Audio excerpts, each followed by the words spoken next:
Salam dan bahagia, saya Grace Stefani dengan NIM 2021010030 Prodi Agribisnis.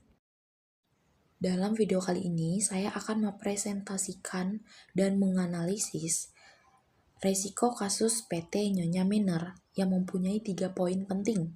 Yang pertama adalah resiko produk, dan yang kedua adalah resiko pasar, dan yang ketiga adalah resiko operasional. Resiko produk itu mengacu pada potensi masalah yang berkaitan dengan produk yang dihasilkan oleh perusahaan seperti dalam kasus PT Nyonya Mener. Resiko produk itu mempunyai 3 poin. Yang pertama adalah kualitas produk. Jika produk jamu yang dihasilkan tidak memenuhi standar kualitas yang diharapkan konsumen, ini dapat menurunkan kepercayaan dan loyalitas konsumen. Produk yang tidak efektif atau memiliki efek samping yang buruk dapat merusak reputasi perusahaan. Yang kedua, inovasi produk. PT Nyonya Mener mungkin gagal berinovasi atau memperbarui produknya sesuai dengan kebutuhan dan preferensi pasar yang berubah. Kegagalan dalam mengembangkan produk baru atau memperbaiki yang sudah ada dapat menyebabkan penurunan penjualan. Dan yang ketiga, itu adalah keamanan produk. Produk herbal itu harus mematuhi regulasi kesehatan dan keselamatan.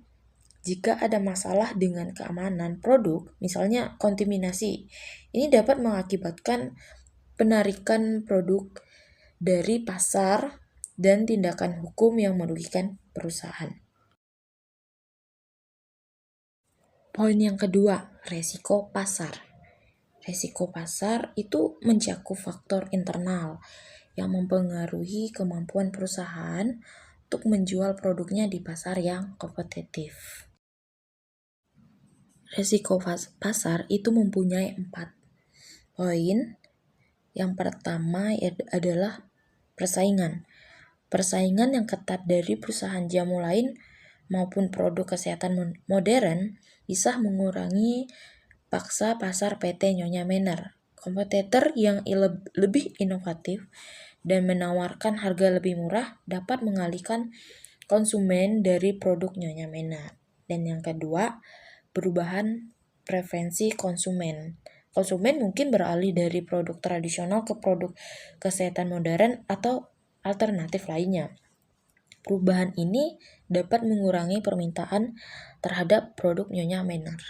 Dan yang ketiga, ekonomi makro. Kondisi ekonomi yang buruk seperti resesi dapat mengurangi daya beli konsumen. Hal ini bisa menurunkan penjualan produk Nyonya Mener. Dan yang keempat, regulasi.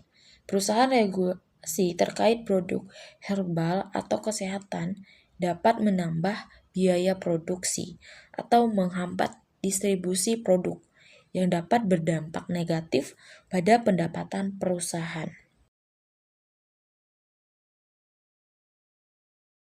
Resiko operasional. Resiko operasional berkaitan dengan masalah internal yang mempengaruhi efisiensi dan efektivitas operasi perusahaan. Beberapa resiko operasional yang dihadapi PT Nyonya Mener adalah